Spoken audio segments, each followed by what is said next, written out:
Everybody, hockey is back. I am pumped. The jersey is on. It's actually on right now. So if you're joining us live, thank you for dual screening or watching us instead of hockey. I kind of think you might be a little crazy there. I'm going to be going to watch the games after. It's been a bit. Happy New Year. The World Juniors happened. Today is Elon's birthday, so he's not here. And instead, we have a special guest, Lapper, otherwise known as Aaron. Welcome to the show. Hey, thanks for having me. You asked me and, it's a pretty easy yes. We had a different show lined up at first with the ComC, and we'll get to that, but was happy to fill in on short notice. I'm sort of like David Ayers, like throwing the pads on and just jumping in. But I'm pretty comfortable talking about cards, so I think we'll be okay. Yeah, it's awesome to have you on the 16th episode of the Near Mint Hockey Card Podcast. We recently hit 100 subscribers on YouTube, so thank you to everyone that helped us get there. And 16 is a cool number. It's Mitch Marner's number, so all the Toronto fans, there you go. But also, it's the number of teams that are going to make the playoffs after this sprint of a season that we've got going. And we're gonna get into a little bit of a season preview today. But before we do that, I want to properly introduce Aaron and really just hear, what's your hockey card story? What's your journey? When did it start? What are you up to now? Yeah, well, it's a pretty short story. It goes back to September, but obviously before that, I collected through started collecting in the junk era, the early 90s. I was 12 without telling my age, but telling my age, I guess. So I started in the 90s with all the Upper Deck stuff, and, the popular Jaeger rookie right now was around. I have to look at my stuff downstairs to see if I got one or two of those. I don't feel like I do, but anyways, I was around that time, and, me and my friends, it was street hockey, and hockey cards. And that was it. We just street hockey cards, watching hockey, like you said in another podcast, I was pretty young. So even staying up late to watch hockey wasn't really a thing. Like I had to be in bed by 8:30. So maybe you get to catch the second period and then you're off to bed. But I do have this card that, I got to show. So this is about, I have a pile downstairs of stuff. Yeah. But it's the junk, it's kindling. It's no good. But this is sort of the one thing that I have. It will go to PSA to be graded. Don't really care what it grades. It is in really good condition, off center on the back. But anyways, this is the one card. So I made a trade with a good friend of mine, and he still is. I golf with him all summer long, and we play golf on the computer here. Super good friend of mine, but this was like the biggest trade of our lives. And we keep going back and forth in terms of what the actual trade was. I know there was a Brett Hull rookie involved in it, and there were a bunch of other pieces from my side. But he loved Brett Hull. I love Patrick Waugh. This was worth more at the time than Brett Hull, so I had to give him a bunch. But this is what I have left, and, a pretty good piece to have, and it means something to me. Yeah, that's a really cool story, like an actual hockey card trade, which is kind of how it all came together, right? Like they call them trading cards for a reason. Why don't you just describe exactly what that card is? What's the number? What's the brand? Give us... Sure. Yeah, so this is a Patrick Waugh 1986 rookie card number 53, not 33, 53. But growing up, I was also a goaltender. So Patrick Waugh was my favorite player. That's how I became an Avs fan, actually, was I followed Patrick Waugh. And then when Patrick Waugh left Montreal, so did I didn't have, I was young, in terms of loyalty, but I went to Colorado, and now I've been loyal with Colorado ever since. But a Patrick Waugh rookie card, 1986, highly desirable. No kidding. Value's been skyrocketing. They've been doing really well, but like I said, that doesn't mean much to me. It's more the story of the card, but that's what that is. Yeah, that's your personal prized possession. I think I even mentioned Patrick Waugh as a potential good investment a few episodes ago when we were talking about Colorado, and like Patrick Waugh, legendary. What a great player, and that's such a cool story that you got him in a trade with a buddy, and your buddy's got these other rookie cards that like he probably loves as well. Yeah, exactly. He won and I won. He got the Brett Hull. I don't know if he still has that Brett Hull. I'll actually ask him after this. Yeah. Now that I said it and I haven't really thought about it. I wonder if he still has that Brett Hull. But this Patrick Waugh sat in a brick. Yeah. In a brick in my basement, and I just pulled it out to put it into the the card saver for a PSA submission. But it's been down there for, oh God, what are we at now? 30 years. Wow. It's been down there. So yeah, but it's sort of cool. So that card's been sitting. You were stoked about that when you were a kid. What brought you back to the hockey card world, and like what's been the last few months of action? Yeah, well, I mean, I'll thank COVID, sure, I suppose, for getting me into it. But I actually went back and I was watching the first episodes that you guys did, because I'm not sure if I'd watched those. Yeah. And I didn't realize that you were sort of a product of Gary Vee as well. Oh yeah. And I've been into Gary Vee for a while now, and listening and hearing the sports card talk, and I was like, I'm not buying a $20 hockey card. Like, I'm not flipping. It didn't interest me. I just totally dismissed it. And I don't remember exactly what the turning point was, but at some point I just said, well, I don't know, trading hockey cards seems sort of cool. And I don't know what it was, but once I started going, I just went. I made a lot of mistakes. And this, keep in mind, sorry, I'll just add some time frame. Like, this was in September. Like, yep. This was, I believe it would have been during the semifinal round was when I started collecting. So during the Colorado and Dallas series. Yeah. So there must have been something going on at that point, because that's almost identical to when I joined. Like I joined, I think, when Philadelphia was still in the mix. So that would have been like right after the play-in series. But yeah, like I was only, I guess, weeks before you in joining into the hype. And yeah, that's when I started as well. So that's pretty cool. And I guess was Colorado still in it when you joined? Yeah, they were. I believe it was the round against Dallas. I don't think I bought a card prior to that. Yeah. Yeah, it was right around that time. So your team being in it really kind of helped drive your excitement. I guess so. It seems like, it feels like so long ago, even though it was so recently.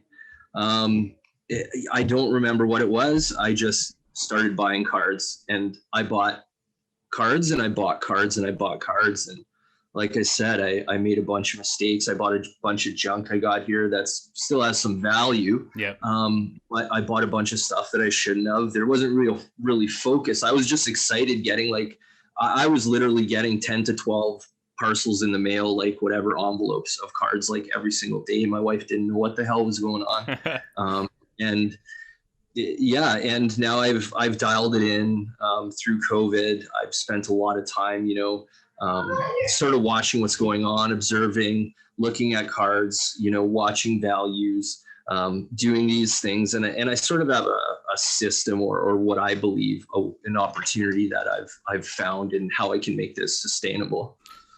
Before I kind of ask you about that, what do you remember what the first card you bought was? Yes, this is great, actually. That was in one of my YouTube videos. I'm pretty sure I put that out. It was a Nathan McKinnon rookie card. Nice. Yeah, jumbo. Oh, a jumbo. I paid $300. Okay. And I realized right after that it was a jumbo. I'm like, well, what's this jumbo thing? Something didn't seem right. And so I figured it out. I messaged a guy and, said, hey, sorry, didn't realize this was a jumbo. And he said, no, he's like, it's better that, we do it this way than we send it to you and then have to deal with sending it back. So no, he was really good with it. And then the card that I bought after that was a Miro Heiskanen Young Gun. Nice. Obviously watching Dallas against Colorado at that time, I assume that would be why I'd go that direction. I mean, highly skilled player. So it was a Heiskanen Young Gun. That's a good first one. I have nothing but great things to say about Heiskanen. I think he's only going up from here. So I think you did well. And I know from all our conversations that you got your McKinnon Young Guns in the non-jumbo version eventually. Yes, I do. I do have 2 of those, and yeah, I'm excited to have those. Okay, so your favorite team is obviously Colorado. You love McKinnon. What are you investing in, and what's kind of your strategy that you've come up with? Yeah, so I fight with this all the time, so I apologize if I'm a little bit scattered, but I mean, I guess the investments I contemplate are just more how long I hold these things. So, I have a couple of Cale Makar Future Watch autos. Do I sell them now? Are those going to keep appreciating? And when I say this, there's not really context here, but I don't mean appreciating all-time value. Like Cale Makar in 10 years might be worth, tenfold. Maybe it'll be the same price. We obviously don't know that. But I'm looking more short term. So the strategy that I'm using is I sell on eBay as you do. So that's really nice to have a stream of income. I have, daily sales that come and bring bits of money in there to buy other cards. But the strategy is really around PSA submissions and looking for undervalued or not underpriced cards that sell for a high multiple versus the raw, sending those to PSA, getting them graded, getting them back. And then that's just going to allow me to buy other cards, that I want that are more expensive. Not looking to subsidize income, do any of that stuff, just grow. And as I say on my channel all the time, it's just having fun. That's the part that I enjoy for the hobby anyways. Yeah, it's awesome finding deals. And if you have kind of a strategy, it's great kind of working on it. What's kind of maybe 1 or 2 players that their Young Guns is a good example of a good buy that, you could buy them raw and their PSA 10 goes for a much higher multiple than, say, the norm? Yeah, the one that pops out to me always is Adam Fox. Adam Fox Young Gun going, you can get it for under $10. And his PSA 10 selling for anywhere between $150 to $180. So you're looking at, 15 to 18x. So that always begs the question now, is the PSA 10 overpriced? Because a lot of PSA 10s go for right around $100 for cards that are selling at the $10 mark. So that's still 10 times, which is nice. But, his going for 150, or is the Young Gun, the raw card, undervalued? Yeah. So regardless, there's an opportunity there. And so that one definitely sticks out. I do have a spreadsheet of, all of your sort of top hyped, the players that get attention. I have a spreadsheet to tell me where people are at. That takes manual updating, and it's a little bit of a pain, but again, that's just a little part that I enjoy doing too. Yeah, I think that's really interesting. And it's important, this is kind of like a tip, but to really buy cards or buy players, if you can put it that way, that you know the most about. So if you're really laser focused on Colorado because you watch them every night, or you've got a handful of prospects that you're really stoked about, those are the guys that when you see a deal, you're going to know it immediately and you're tracking them. So this is kind of something that I think, I've made the mistake of buying a guy just because I've seen him on eBay and gotten excited, but you should really be buying in your wheelhouse. That's your biggest opportunity. And I don't know if you feel the same way. Yeah, you had that as in the show notes that we had prepared, and no, I definitely agree. That's actually something on ComC too. When I make purchases on ComC, I sort of want to make sure that it's a player who, I know something about, who is going to hold some value, and at the end of the day, if it doesn't sell, I'm okay getting stuck with it. Right. I'm not going to be mad that I have all this garbage, but you certainly have to stick to what you know. And again, this, like we talked about, this is, if you're looking at it, if you have some sort of strategy, if you're investing, if you're doing those things. If it's just your personal collection, then, ignore all of it and just buy what looks cool. Yeah. And that's basically what I started doing when I first started buying. I'm like, oh, this McKinnon looks really cool. Probably paying $18 for a $4 card. Like, I don't know, but definitely just put some time in and understand, what's what. Yeah, I think putting time in is really important if you're looking to like turn a profit on cards.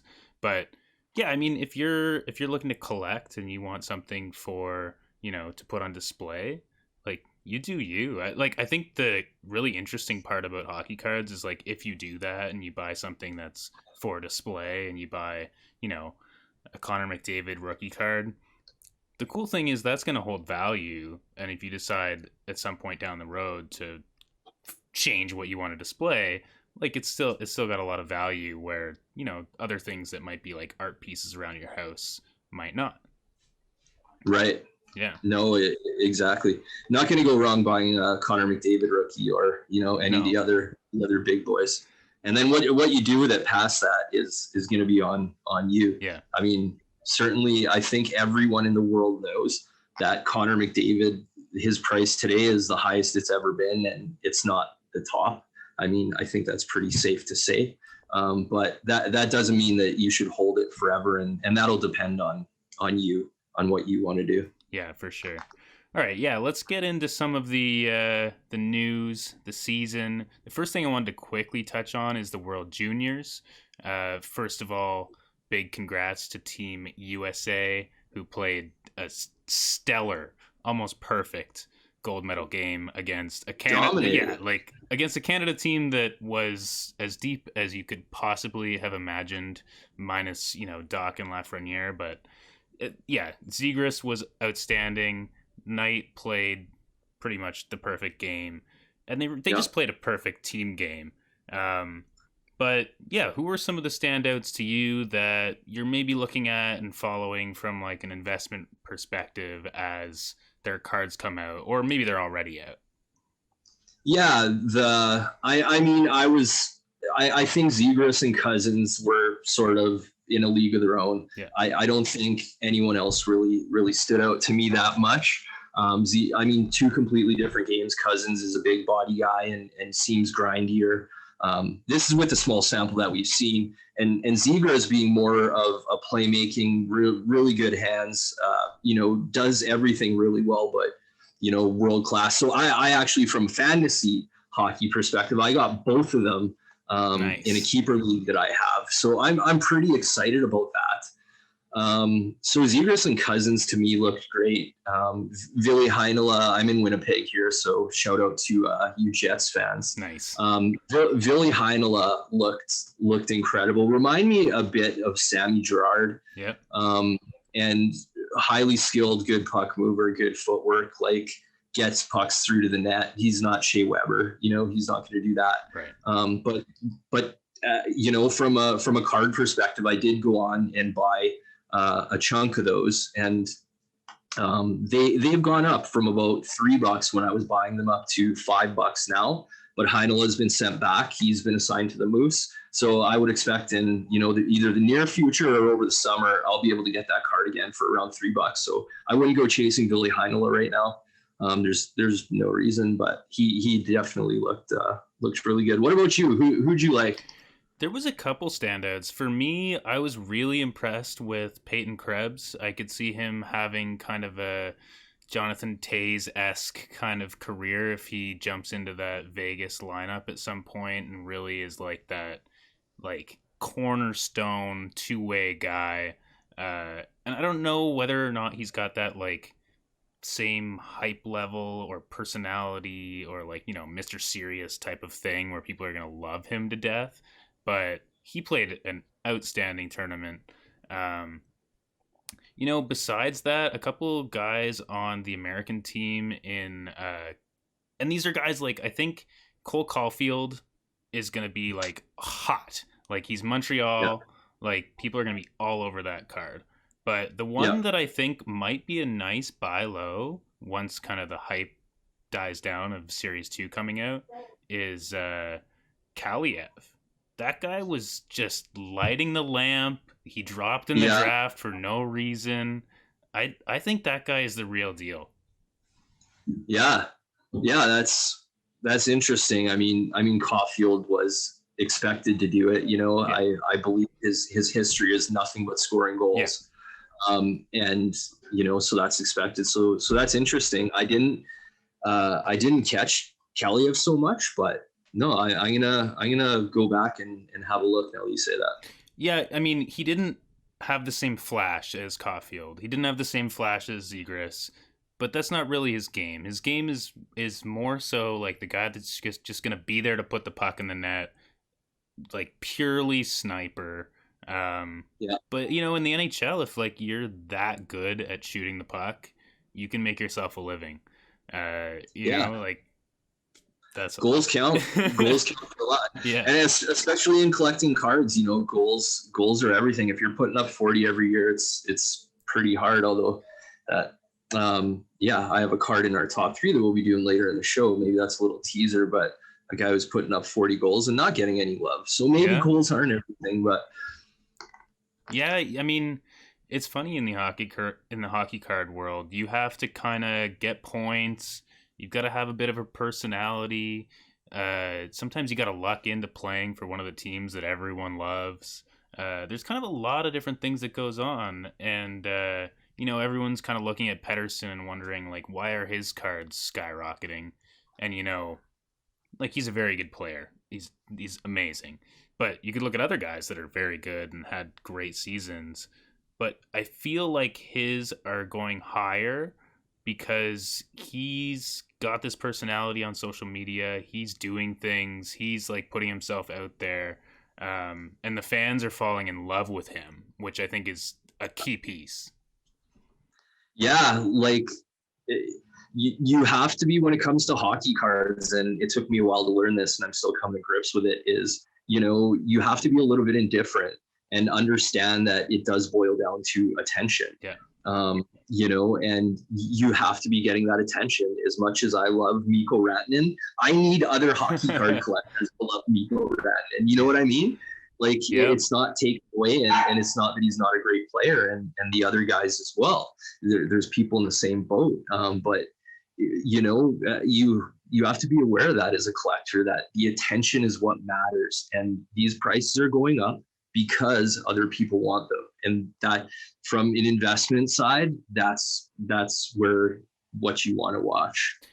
You did make a comment though. Maybe I'll ask you on this. So you made a comment. I don't remember if it was in our Discord chat, but sort of actually looking for players that weren't getting all of the attention. Was there someone in mind when you sort of talked about that? I mean, Rantanen's a good example. I think when you look like 1-2 years ago at Leon Draisaitl on the Oilers, and in the media and with everyone you talk to in fantasy hockey or like just fans, people would say, Draisaitl's riding McDavid's coattails. Similar to Nugent Hopkins this year, actually, where, people are going to be like, he's getting all these points because he's on McDavid's line. And, like, as much as I want Colorado to have a great season, if McKinnon got injured and Rantanen went on like a 20-game streak where he carried the team, that might be the best thing, like, ever for his hockey cards, because people might start realizing this guy's a star on his own. He's not just like getting carried by McKinnon. He's actually awesome. And Malkin's been kind of overshadowed in the same way where what are you going to do? You got Crosby on the team. Right? Well, I won't Actually, I'll leave it because I don't want to spoil one of my top threes. So Yeah. I won't. But I feel there's a similar situation with the player I'm talking about. Well, why don't we get into it? We're gonna do our top Sure. 3 picks. The only criteria is like the price that you can buy them at, or that they've been selling at today, as the season is starting. Right now, it's on, and we're looking at what card might increase in value the most from now until the end of the season, which is crazy soon. So it's like a pretty short window. Yeah. So like, who's gonna skyrocket this season? And I'll let you go first. Well, I'll cheat, and I'll take an extra one because I think he's just an interesting talk piece. Because I had my top 3, and then I took a look at Nick Suzuki. Ooh. And there's obviously a couple reasons for that. So he had 13 goals in 71 games last year, 41 points in 71. But he, 12 goals in junior in 29 games, 22 goals in 30 games. Then he had 42 goals in 64 games, 45 goals in 65 games. So the guy scores, the guy's done it. But what's interesting for him is he's in Montreal, so he sort of has that as a catalyst, right? I mean, shipping on eBay, I'm sure that you know as much as me. 80% of my cards go to Quebec. Yep. Quebec loves their hockey cards. So it would be pretty hard, even with Nick Suzuki is at right around $100, we'll call it. If he goes off and has a point per game plus, and he puts up, 25 goals this year, wherever, somewhere in there, it's this $100 is going to be pretty inexpensive for that hockey card, I think. Yeah, I like that. And I don't know if there's another guy on their team that is as hyped and also has like room for improvement, because, you can obviously look at Carey Price. You can look at Shea Weber, but like all those guys are established. Like they've done it. Right. Like Carey Price is gonna be great, but like we know that. Like maybe Kotkaniemi is an option, but I think Nick Suzuki has higher upside. So yeah, I think that's great. You're looking at Canada, you're looking at Montreal, and yeah, like everything I ship goes to Quebec. Yeah, no, I know it's really insane. They love their hockey cards, and they love their hockey, and so you can't be dismissive of Montreal players. You got to look for some opportunity there for sure. But my pick will go at number 3 here. So I know this is a guy that you guys have talked about on the show, and I'm gonna go with Dominic Kubaleek. Nice. Okay. So Dominic Kubaleek is just a natural goal scorer. Now, he came into the NHL last year at 25, so he's an older young gun. I'm just going to pull up his sheet here. So he was in the Swiss League before and the Czech League prior to the NHL. But all this guy does too is score goals. Yeah. Like 25 goals in 48 games, 29 goals in 51 games, 16 goals in 20 games, 10 goals in 25 games, 25 goals in 50 games. Then he steps up into, with the big boys and scores 30 and 68. Yeah. Okay. So you can get this card from anywhere between $20 to $35. Again, we talked before, the prices are a little bit weird. Like you can still get it for 20, but there's a lot of $35 sales. So Try and do your best if you're doing it from an investment standpoint and get it close to the $20 mark. But I'm, even at 25 years old, all he's done is score. And I like Dominic Kubaleek. He's fun to watch. Check out his highlights video if you haven't seen that.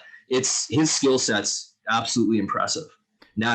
Absolute natural. Yeah, I noticed that watching them last year. I see a little bit more of the West Coast, as I'm sure you do, being an Oilers fan. Although this year it's going to be different. But yeah, like he's got a shot, and it's hard to read. It's hard to stop. And like, Chicago, the one caution I'd have is Chicago is looking like pretty depleted right now. So that could hurt how well he can do. But on the flip side of that, Yeah. like, he's going to be on the ice always. Like, Yeah. you know?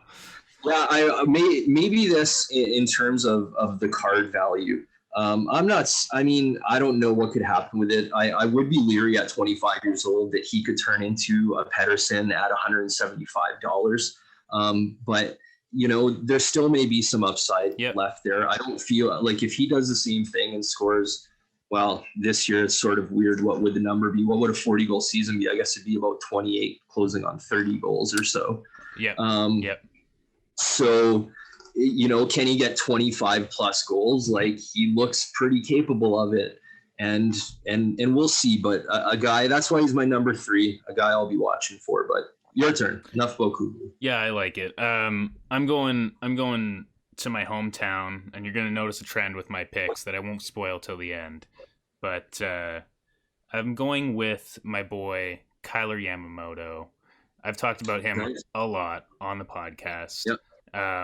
He is going to be stapled to Draisaitl at even strength, and he right now has the power play spot on the first power play, which he did not have last year. And last year he was running at a small sample size, but he's running at a 0.97 points per game rate without getting much power play opportunity. So this guy is like, if you haven't seen Yamamoto play much, like, he's nuts. He's all over the puck, turnover machine, like, just like the energy that the Oilers needed and were missing, and like, we didn't know where it was going to come from, and it came from this guy that's like, how tall is he? Like 5'8", this card says, and 5'8", that's crazy. So that means he's probably 5'6.5". Yeah, exactly. Yeah, I have a bunch of Yamamoto. I'm a big fan. Yeah, we'll see. And what's that card? Do you have a price for what that card's at roughly? Yeah, I mean, so I was buying them at around $10. I think in the last couple weeks that's really changed. As people start to realize the opportunity that he's getting. That information's been there for Oilers fans. Like, we knew what he was getting. But as the rest of the NHL starts to realize that, after tonight and tomorrow when they play Vancouver and he's on the ice for 19 minutes, like, this isn't going to be a secret for very much longer, and I don't even know if it is anymore.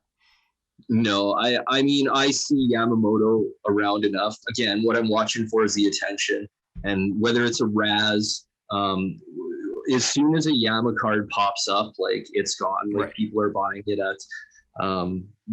up. So he's getting the attention, and yeah, definitely a solid card for sure. I got some of my own, and I hope he's amazing. How do you feel this? We didn't talk about this, but Ethan Bear. Oh, I mean, as an Oilers fan, I love Ethan Bear. Like, he is an excellent hockey player. He has exceeded expectations in Edmonton every single minute. Like, he is the guy we're going to rely on this year to be like, he's kind of like an X factor for the team doing well. Now, from like a hype perspective, outside of, we'll call it oil country, I don't know how far that goes. Like, because, first power play is going to be Barry unless he blows it. Darnell Nurse probably is number 2 as far as people paying attention. But Ethan Bear might be the third. Might be the third guy. Yeah, and he was selling, like I said, I grabbed a few of his cards at about $2.50, and they've come up. What were his at on ComC? I believe they were actually closer to $9 now. And I know on eBay they're going for about $20 for an Ethan Bear. So you want to be careful of that price too, because they seem to really range from about the $7 mark up to like the $25 mark. So if you are looking for Ethan Bear, I'd be careful there. But yeah, definitely an exciting player. I was pretty pumped on him last year. A good buddy of mine's an Oilers fan, and I said, "You got to watch Ethan Bear, man. This kid's really good." Yeah. And he texted me at some point through the season and said, "Yeah, well, you spotted it because he's good." Now I'm not whatever. I shouldn't pat myself on the back, but no, he's an impressive kid, skilled player. Yeah, if you want to look even deeper on the Oilers roster, and we're down a bit of a rabbit hole here, but Yeah. Caleb Jones also was kind of thrust into the spotlight last year, and he was also incredible. Like, just an excellent puck mover, um, brother of Seth Jones. So, Okay. he's got some pedigree in there. Um, and like that guy, I think if he gets opportunity, could be even better than he's shown. That's like he's got a lot of guys to jump in the roster, so I don't know, like from a hockey card perspective, how far he's Is going, but is he a D man like his brother? yeah, he is. Yeah, Yeah. yeah, Okay. yeah. But So they got he's they have a more. pretty good all-star team. Yeah, oh my god, yeah. He's like a They little bit play the more Falls, mobile, but yeah, right? yeah, um, yeah. And then like before we move on to pick number two, like Sure. just quick shout out to McDavid. If you're buying McDavid, like he's like kind of like my number one pick always because like it's just going up. Like it's at like it's at its highest price right now, but it's still probably not a bad buy. Like Yeah. No. Yeah. I just you can't go wrong with Connor. I guess the argument you can make with McDavid is, would you rather buy now, or do you want to take the shot and wait until the end of the season and buy it, in the August, September-ish area? But yeah, regardless, just buy one is the ultimate message. yeah. I mean, I could see like waiting a month or two to kind of like lose the like beginning of season height. But like, what happens if the Oilers go to the Stanley Cup final? Like, I'm not saying that's Right. happening, but if that happens, like, you're never getting one cheaper than what it is right now. Yeah, yeah, and you're looking at around $1,000 right now For a raw. for a Connor. He's seen a nice increase, but Yeah. can't go wrong with that. Yeah. All right, give us selection number two. That's funny. The Connor is a good segue, and so my number Oh, two yes. pick is Kyle Connor. So the shout out to the Winnipeg Jets. I said that about, I feel like I'm having deja vu, but that was from the Ville Heinle where I gave the Jets shout out. Yeah, so Kyle Connor, watch a lot of Jets games here, obviously, because all my friends are Jets fans, and I'm the outcast. I'm the Avs guy and the guy that no one likes watching hockey with. But Kyle Connor is an absolutely incredible player. He had 38 goals, 38 goals last year in 71 games. Beat Patrick Laine, led the team. Year before that, 34 goals in 82 games. Led the team in goals. Beat Patrick Laine.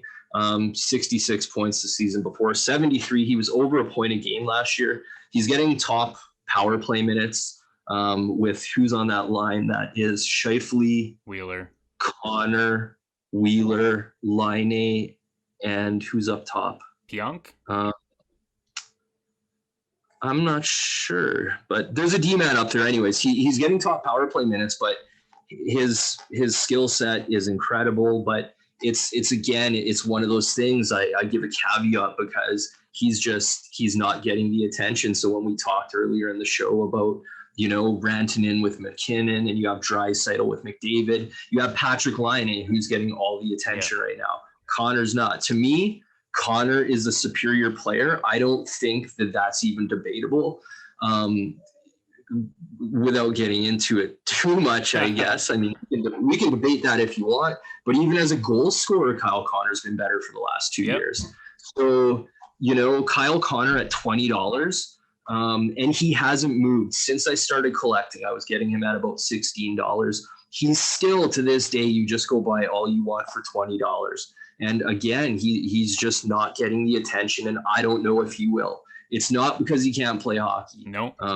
Just not getting the attention. But I would expect this year, if he can get above, he was at a point per game last year. If he can get above a point per game and can get into the top 10, top 9, I don't think you're going to have a choice, but, he's going to be thrown in people's faces, and people are going to act like he's having some sort of incredible year when this is really foreseeable for him to break out and get up there.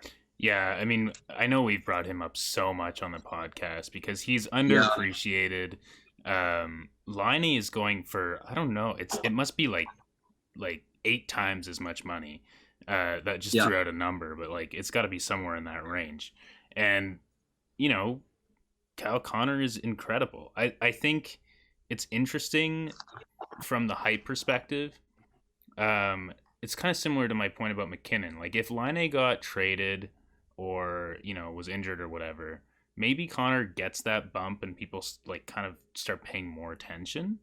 Um, but at the same time, like Laine is in the news constantly because he just stirs things up. Like it's not even necessarily that he wants to, but like they like just people love to talk about Patrick Laine. He gives so much to talk about, though. Yeah. I mean, this is a kid who did his pre-draft interview like on an iPad, laying in his bed, like laying upside down or something. And when they asked him, if they thought he was going to go first overall, he basically said, "Well, I think I'm a better hockey player, so I should." Yeah. Like that's who Patrick Laine is. Yeah. And maybe you like that about some people like that in players, some people don't. But regardless, I'll tell you, he's an interesting guy, and this is going to be a big year for him. It's going to be fun to watch and see what happens. Yeah, and like Laine's going to be in the media, so I just wonder if Kyle Connor hits it. But like the Canadian division to me is going to have so much attention on it. Winnipeg is going to play, Edmonton a lot, Toronto a lot, Montreal a lot. All those people in Quebec, right? All those people in Quebec that see Winnipeg twice a year, they're seeing them more this year. So that's a big deal. It's in my mind. Yeah, that's a really good point. I hadn't even really thought of that, to be honest. But at the same time, I think Kyle's going to have to do the work for himself and put up the points. But if you watch a hockey game, you can't not notice Kyle Connor. The kid's unbelievable, and I think a really good buy at $20. That's for darn sure. Yeah, and I've got a couple of him for sure. And actually, that leads kind of to my second pick, and this actually is interesting because we talked about the Canadian division with Elon and our picks, and this is actually Elon's pick, not mine. So shout out to Elon. But I recently got a couple, actually, William Nylanders.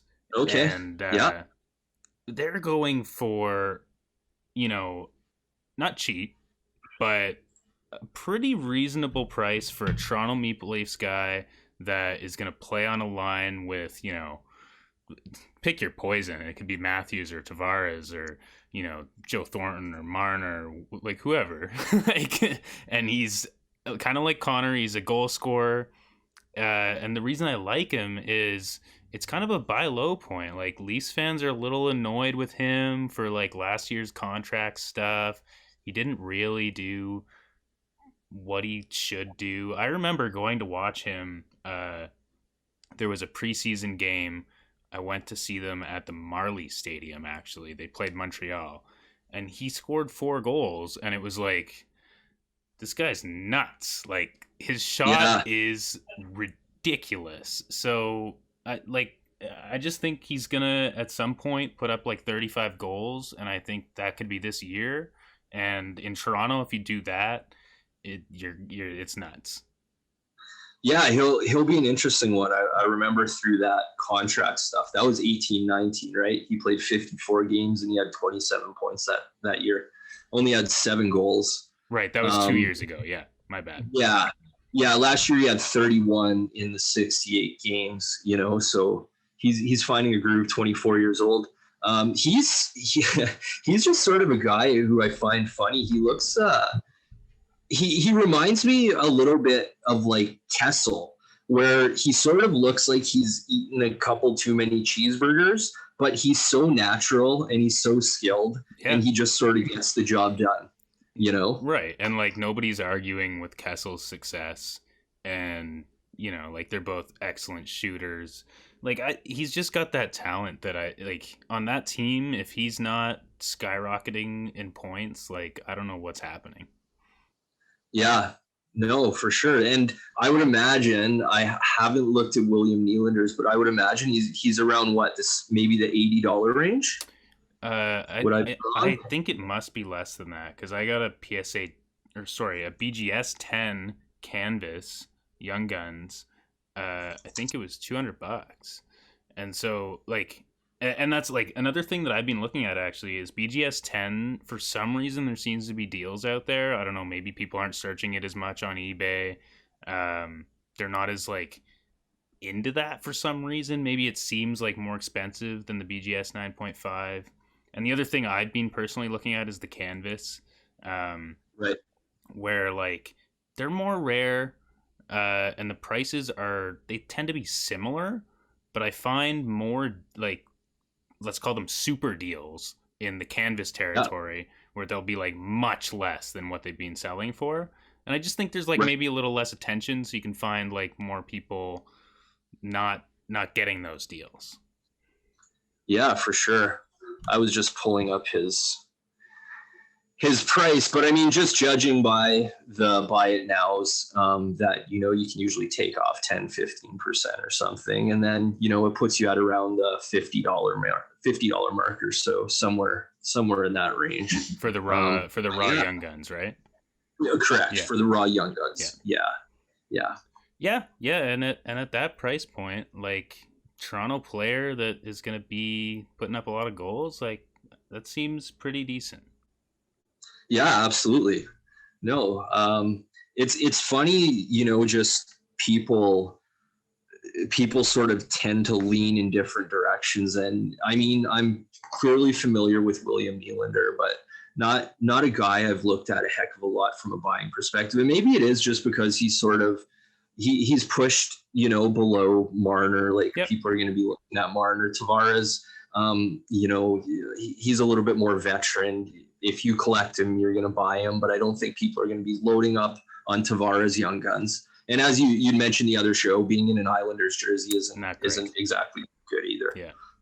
But William Nylander, yeah, okay, I dig it. And that was Eland's. That was his original pick. I said Matthews, which I still think, not a bad idea. Yeah. It's kind of like similar to the McDavid land.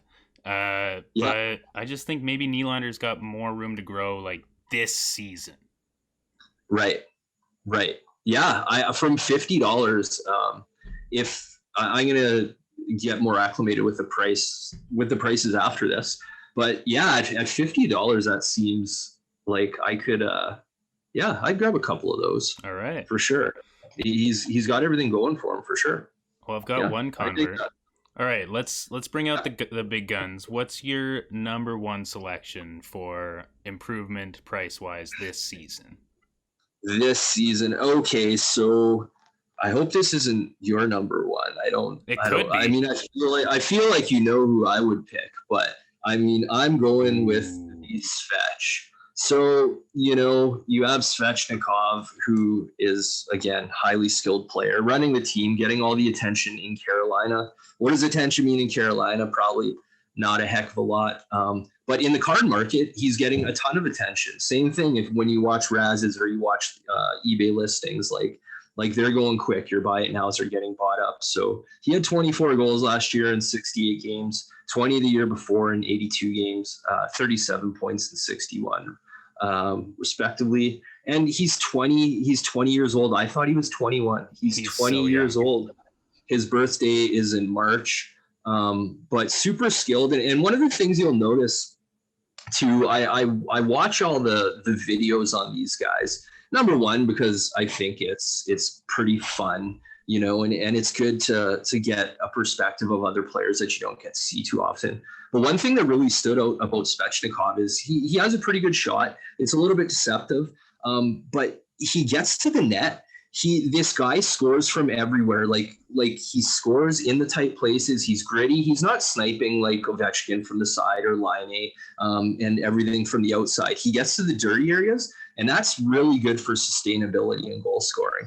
And, sustainability and goal scoring means more points for a guy who already has the amount of attention that he has, means a higher card value. So at about, what did I have that at here? Let me look. $80. So you're looking at about $80 for a Svetch. There's no reason as a 20-year-old kid this guy shouldn't be around the Pedersen, who's going 150, 175. Again, the prices are all over from 150 up to 250 for crying out loud. But at $80, it's only gone up from about 60 where it settled in for a while. At $80, I've loaded up on them, and I'll continue to buy Svechnikovs if at this price point. Yeah. What do you think? Yeah, Svechnikov is such a talent. I said it before on a previous episode, but like just him having a goal like somewhat named after him, like it's the Michigan officially, but like he's the first guy to do it in the NHL. And people are going to call it this Svechnikov. So as you say, he's getting to the dirty areas. He's scoring from behind the net by picking the puck up and putting it in the net. Like, it's nuts. So there's kind of that, like, built-in fame, right? And, like, fame, hype, whatever you want to call it, is what drives these cards up. And, like, just imagine he does that again. Or, you know, he does that in a playoff game. Like, it'll be nuts. And I think that division is interesting. The one thing I'd say is like that's a really hard division this year, so like maybe that hinders a little bit of his chances. But on the same kind of topic, everyone's going to be watching that division. There's Boston in that division, Pittsburgh, Philly. Like there's hardcore hockey fans that are going to see Svechnikov just like light up their team. So that's the flip side to that. And Carolina's built well, so I think they'll have some success. They'll be in the playoffs again, and you're going to see more magic. Yeah, again, he's going to have to do it for himself. He's going to have to keep progressing, and hasn't hit a point per game. He was 61 and 68 last year. He's got to get there, but he's clearly capable. Like I said, I thought he was 21. He's only 20, so he gets a free year here, as far as I'm concerned. Yeah, well, and actually I'm glad you brought that up, because him not being a point per game just really highlights that like there's no comparison between like how many points a player gets to what their card is worth. Like there's a loose comparison, like we're not buying any guys that are getting 10 points, but right, like he's under point per game, and there's guys over point per game like Rantanen's that are cheaper. And that's like it's not a 1-to-1 ratio. No, maybe you would be able to quantify that if you factored age, since Rantanen is I don't know, he's got to be about 24 now. Yep, 24 or 25. So I'm sure there's a way to quantify that, but no, absolutely, it is about the attention, and under a point per game isn't super exciting, but you watch Andrei Svechnikov and he is exciting, and he's getting the market attention, and it's not going away. So as long as he performs, the card gets attention. That means people are going to buy. That means the price is going up. Yep. And you've heard me talk about this player that's at number 1, but my reason for putting him at number 1 is people will be talking about him all year. And I feel a little guilty even talking about him because I hate this team. As a fan. As an investor, I put that aside. We'll do it. But do you have a Crosby rookie there? No. We're talking about Matthew Tkachuk. Okay. The Young Guns canvas that I got recently is just a beautiful card. Yeah. And his cards are actually still relatively affordable. You gotta hold that card up more. Like I actually I put an offer in for one today. One after we had chatted on the chat was going on in Discord. Yeah. I went and had a quick search, and one was newly listed. So I do have a pending offer for one, which I don't believe it hasn't been answered yet. But that card is just beautiful. It's wonderful. He's got lights behind him that like are yellow. It just like highlights the old school Calgary jersey that he's in. He's got, it's hard to see on camera, but he's got his mouth guard like half in his mouth. He's just like, it's the swagger that he brings. he's going to get into all these games with Edmonton and like fight Cassian. He's going to score goals. Like he scored between the legs. Like he's doing everything to get attention. He's got brothers in the league. His dad was a legend. Like there's no reason that this guy will not be in the news every single week. Yeah, that's I'm just looking right here. I thought, oh no, I got his brother right here. I thought that was part of my mail day was a Matthew, but it was a Brady. No, he's certainly got the pedigree and he's in the right place. And he's another guy. Yeah, exactly. Super fun to watch. Brings all those fun things. Now I wish he was mic'd up. I'd like to hear what he has to say on the ice. Oh gosh, yeah. I don't know if they could put that on TV. Well, no, that's not making TV, but yeah, no, that's a great pick and an even better hockey card. Like you can't lose on that hockey card just because it is like a piece of art as far as I'm concerned. And I'm not, don't get me wrong, I'm not a Matthew Tkachuk fan. Right. Or a Calgary fan. No. That's a pure card buy. 100%. Like, you know, the Oilers are going to play Calgary and I hate him, like as an Oilers fan. But when we're talking hockey cards, like he's got a beautiful hockey card. It's at a good value. It's only going up. Like, you know, you got to kind of separate that a little bit. And like, you know, if you're a Montreal fan, buy some Toronto cards. Or, you know, if you're a Pittsburgh fan, like get into the Philly card. Like the Philly players, again, another team that like I have Philly for the Cup this year. Like look at almost anyone on their team. They're good buys. So like you kind of got to set a little bit of your fandom aside if you're gonna look at this from like a business type of perspective. Yeah, exactly. You certainly, it's got to be put aside. You have to look for the attention and not let your, you know, ego and all the other stuff that makes you make poor decisions. Don't let that get in the way, you know. I'm not a Montreal fan. I'm not a Nick Suzuki fan, right. But you know what? Like if you feel it's a buy, then it's a buy, and people can make their decisions. But absolutely, you got to put that aside. All right. Well, we've got some sweet picks here. Is there any other kind of thing like we're heading into the season?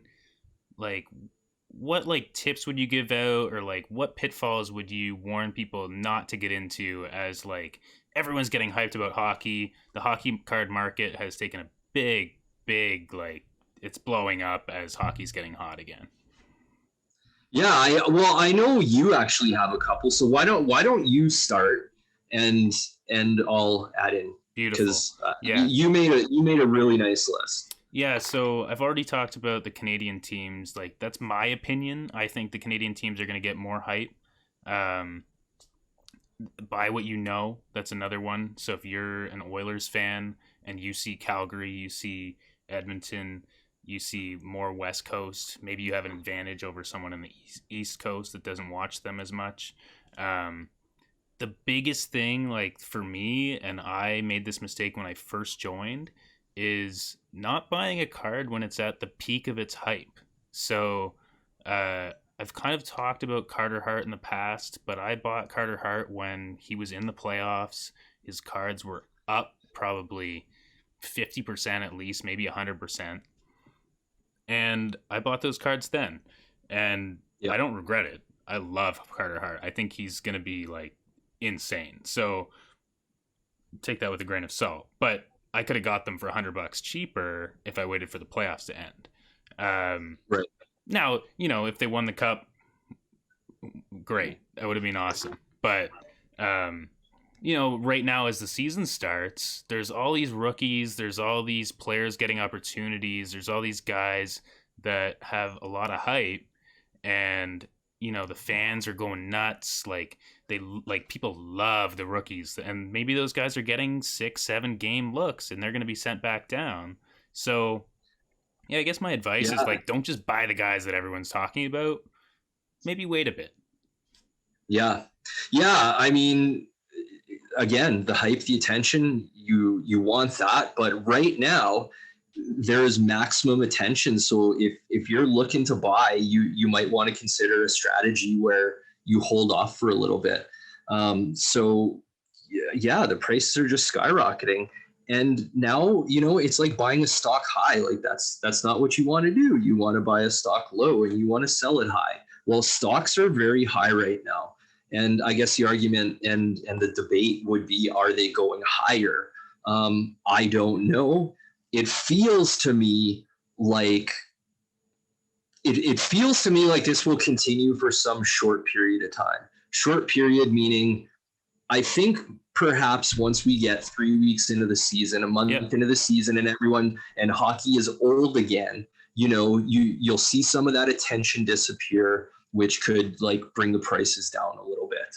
But right now, again, I'm looking at possibly selling a couple of cards. I got to pull the trigger and decide what I want to do, but I think this is a selling opportunity. So be careful if you're going out and buying, the big cards or any cards for that matter. Just really watch. Yeah, and I think to my point about the Canadian division, maybe I can build on your idea where I think maybe the hype stays at a certain level in Canada because all the Canadian teams are playing against each other, and maybe it takes like a much bigger dip in America where there's other sports, hockey isn't necessarily their jam, and the hype will kind of like go even further down. You don't have the Toronto teams or the McDavids visiting the States this year, so maybe there's actually like an even bigger decline on the American side, and so maybe you can get, I don't know, maybe Colorado players are an exception because they're going to be really good, but maybe you can get a Barkov at a deal because people aren't really paying as much attention. Yeah, and we'll see what happens with basketball and what goes on there. Maybe if something happens there and they get shut down, you hear these different rumblings. I don't follow it that close, so if I'm completely off base, I apologize. But maybe if basketball were to shut down or something, all that attention would go to hockey at this point because, I guess there's still football going on, right? Yeah. I think. Yeah, but no. Yeah, and like, I don't want to bring COVID into the mix, but the numbers say that it's worse in the U.S. right now, so I wonder if there's anything related to that. I know in the fantasy hockey world, there's people that are kind of betting more on players in Canada because things are a little tighter up here, and maybe that is less volatile. So maybe there's an angle there that you could find in the hockey card world. But again, like whatever you're paying attention to, I'm not trying to like say don't look at the American teams or own like whatever. It does still have to be like what and that's how you're going to make the best decisions. Yeah, absolutely. For sure. Put some time in, figure it out before you make any decision. Don't do what I did and go and hop on there and be buying these like Black Diamond base cards for $14. And they're really cool cards. I don't regret having bought them, but I didn't know anything. So just sort of you try and gain some of that focus before you're making these decisions. Yeah. The other one I put, it took me a little bit of time too to get back to it. I went to it, then I got away from it, then I came back to it, is buying rookies. So right. I've gone back to sticking with rookie cards. Even in COM-C, maybe we'll talk more about that when I come back on to talk about COM-C. But even in other sports, basketball and football that I dabbled in over there, the rookies get the attention, and same, hockey, I think even more so than that. So, your young guns is the place to be for the most part. Future watch autos. And if you're into patches and all that and different, then that you do you, man. But, I'm definitely looking at the future watches and the young guns myself. Yeah, those are my favorite. I actually like the future watch autos a lot more. It just typically is a higher price point that you have to get in on, guys. So for the more gambly players, I'm leaning young guns, but I'm starting to look more and more at the future watches just because I love that they're autographed, they're serial numbered. I'm personally not like super stoked on jersey patches, but they're damn cool, and like people that you show them to are pretty psyched about them if they're not necessarily like in the hockey card world yet. They're like, oh man, like the player wore the jersey that's in that card. So there's definitely something there. Right. And yeah, like I'm starting to expand a little bit of my horizons as far as like what the rookie cards are. And if that's like what you're focused on and you know that really well, I am positive there is a big opportunity to invest in other types of cards because people are not as focused on them. And so, you know, you might not have the same volume, so it'll be a bit harder to judge, but I know there's good value there. Yeah. Yeah. I mean, I agree with all of it. I use Future Watch autos more in a situation where I don't want to go out and buy 15 young guns. You know, Sure. I'll if I find a player who, you know, I want to invest in or I think has some real upside, instead of going and buying 10 young guns, I'll be like, okay, well, I'll just spend this and get, you know, maybe 2 Future Watch autos instead, if the plan is to ultimately move it. But in general, outside of that, I agree that I think that they're just nicer looking cards. They're so clean. They're simple. They're serial numbered. Hopefully the player, like Cale Makar's autograph is incredible. Yeah. Most of them are pretty questionable. Sure. I might rather have my, you know, my child's autograph than some of those. Well, but beautiful cards. yeah, I mean, to be fair, they have to sign 999 of them, so they're sometimes doing it a little quicker. Right. And you know, like we're seeing in the chat, like some people, it's not some people's style. Like I'm a minimalist. It sounds like you kind of like that style too. Other people are leaning more towards maybe the OPC Platinums, where they're like super flashy. And so yeah, like stick to what you like. If you like something you think is really cool, there's other people out there that think it's really cool. Yeah, that's funny you say that, because I do like the Future Watches, certainly more than the Young Guns. I don't think the Young Guns are particularly sexy. Right. They're hockey cards ultimately, but I think the Future Watch are just really well designed, clean. Yeah. But I guess you don't remember that, I've bought, the only boxes I bought recently are OPG Platinum, because I am a fan of like Panini Prism and the silver and the shiny and like and these things. I do really like that. They're enjoyable to open. But you know, at the same time, yeah, I love the Future Watch. It's the in between, I guess, that I have that I'm not a big fan of. Yeah, that's fair. That's fair. All right. Do you have anything else that you want to like instill upon our listeners before the season kicks off, or like it's kicking off right now?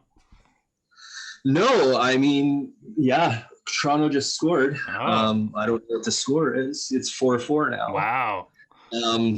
But no, like, I don't know. I'd like to see some comments, and I wonder what other people are doing. And you know, that's what you want to do is look at what other people are doing. Hopefully we add some value, and I can get value from their comments. And you know, we can grow together and whatever. Just learn, and you know, do what makes you happy. Do what you do, and have fun with it. I mean, that's what it's about. Yep, I agree. Yeah, so as you're mentioning, join us in our Discord. You can find the link in the show notes. You can connect with Near Mint Hockey. It's at Near Mint Hockey on whatever social platform. Obviously, you can listen on Spotify, Apple, wherever. Tune in on YouTube. You know where to find us at this point. You're smart. The server's growing. There's new people coming every day, and it's awesome. There's good card talk, and yeah, come join, have fun. Yeah, there's been some excellent chats. Really smart people. It's not just my opinion. You're getting like a great opinion. You can get like reviews on if you have a card that you want to get graded. We'll take a look at it. You know, like we're just all helping each other out. Everyone's learning, and it's amazing. And yeah, I mean, Aaron here, or Lapper 30, as I like to call him. Like PP3R30. Yeah, has been kind of here from the start and adding lots of value. And yeah, thanks so much for coming on the show, and I'll hand it over to you. Yeah, well, okay, before we go, because we didn't do this at the start, but I do want to go through this really Oh quickly, yeah, okay? let's do this. Mail day. So I had a mail day. Maybe I'll put that down. But so I had a mail day, and I'll go through them really quickly, and then maybe we can talk as we go. But I got two of these guys. So I got two Duncan Keith, Oh, cool. two Duncan Keith Young Guns. I haven't looked at these closely. I literally pulled them out of the mail, out of the packages, and then brought them down. But this card right here, so I paid, they're $30, $30 flat, shipped, and PSA 10s are going for close to 300. Wow. So you're getting almost 10x return on these. So that's why I'm buying up Duncan Keiths. And the young guys who we talked about who are getting all the attention, you're seeing the prices go up. When you have guys like Duncan Keith and Shea Weber and Philippe Forsberg, whoever you name the veteran, they're staying the same for the most part. Yep. But it's the PSA 10 I'm after for this at getting about 9 to 10x on the PSA 10. Yeah, I like that a lot. And he's got a bunch of cups. He's a legend at this point. Yeah, Canadian hockey player. It's hard to argue with Duncan Keith. I would worry if you held on to that for the next 5 years, but I know that's not your game plan anyway. Yeah, no, that's the thing is I want to buy players that are reasonably desirable, because my plan isn't to keep any. Maybe if they come back 210s, I'll be like, maybe I should just hold one, but that's not the game plan right now. And I know that there are two Duncan Keith fans out there if these are PSA 10s, and I'm not concerned at all about, moving those cards if they're 10s, and that's where they'll go, is to some lovely new home who will have a beautiful PSA 10. So the next one I got, like I said, it wasn't a Matthew, it was a Brady Tkachuk. Lovely. We got a Vrana. Yes. So I'm digging Vrana. Lots of opportunity this year. Yep, I completely agree. Yeah, we've talked about him. I think he could skyrocket this year. That team needs another catalyst. Yeah, and Vrana could be the guy. I mean, younger than, I feel like Vrana's been around for so long, and I don't know his exact age, but he hasn't been around that long. No. Well, I guess I could look at the card. It's what is this, like an 18? So regardless, he's young. So we got a Vrana there. I know a lot of people around actually are digging Sebastian Aho. So this, by the way, this is all like a lot that I bought too. Okay, I bought these all up with one guy. This is a little bit, maybe a PC card, a Roman Josi. Oh, that's nice. So yeah, really good shape. So Josi, can't go wrong. If it's a 10, it'll move. That one's for Elon. Yeah, this is the Elon card. Happy birthday, buddy. Yeah. Kevin Fiala. Yeah. There you go. There's a Fiala. I haven't looked at it yet, but hopefully this is a PSA 10, and then maybe since it's Elon's birthday, I'll give him $10 off or something, and I'll sell him the PSA 10 when it comes back in a year. That's fair. And then what do we have here? Oh, Colorado. So we got the Brandon Saad. Yeah. That was very inexpensive. Oh, and here's the one. Here you go. My baby. That's yours. Excellent. Yeah, I heard you were getting this, and I've been looking for Nugent Hopkins. He's a hot ticket right now. He's another guy that I just think he's gonna take off this year. I mean, he's always been great, but everyone in Edmonton loves Nugent Hopkins, and if he actually gets to play all year with McDavid, and obviously he's always on the power play because he's sick, he's going to be nuts. Yeah, so this one's yours. This is the one that you purchased. Beautiful. And I have one for myself on the way as well. So I will have one coming too. And then the last thing, actually the guy was really nice and threw this in because I sent him. It's a Meritz Photos, just I don't know if it's an SP. I don't think it's a future. Well, it says authentic on it. Yeah. Not sure if it's a watch of some sort. It just says SP authentic. Anyways, but cool. He gave that to me for free because I sent him an extra $5 by accident. Oh. And the other one that wasn't part of the lot, Ooh. that's for the PC as well. I told you about that one, but yeah, I got the Eberle in the mail, so we got a PSA 10 Eberle that I'll be putting up, and a different card. I think it's sort of cool, and it looks good. That's beautiful. I have that jersey, the Eberle Oilers. I love Eberle. I always will. So yeah. I got one too, just because I'm a fanboy. Yeah, no, I've since the goal, not the Sid goal, but the other the goal, like I've been a fan of Eberle as well, and I hope he has a great year too. I'll be paying attention to him. Not for that card so much, because I'm just going to keep that, but I just hope he does well, and I hope he can pot some. Yeah, me too. All right. Well, yeah, you've offered some awesome tips. Where can people find you on the internet if they want more of your awesome insights? My awesome insights. Let me look at. You can find me on Instagram, Lapper Flips, LAPP3R30_flips. I post some pictures there, and they're sort of cool. I try and make the pictures look cool, so hopefully you enjoy them. Just different stuff. I've posted some cards that I flipped too, with what I bought them for and what I sold them for. So, and then I'm trying to this year. I want to do more. I started doing the YouTube, and again, this is fun. I'm not moving in a YouTube star direction or anything, but I do enjoy making the content, and I do want to bring value. I just released a video on how I look at cards for PSA grading to pre-grade. So check out that video, and I'll be releasing more content. And it's Lapper Flips as well. So LAPP3R30. Check me out there, and I appreciate it. Yeah, and we'll throw those in the show notes. And it's been awesome having you on. And we're gonna have you again. We're gonna have you again for a ComC episode in a couple weeks. Yeah, then I'll get the boot, and I'll go to pasture. No, I think you're going to bring value for a long time. No, yeah. So, I mean, like, to give people a little bit of a preview, you've been more into the ComC world, which is basically a consignment store where you can send your cards and list them. It's kind of like eBay, but it's kind of not.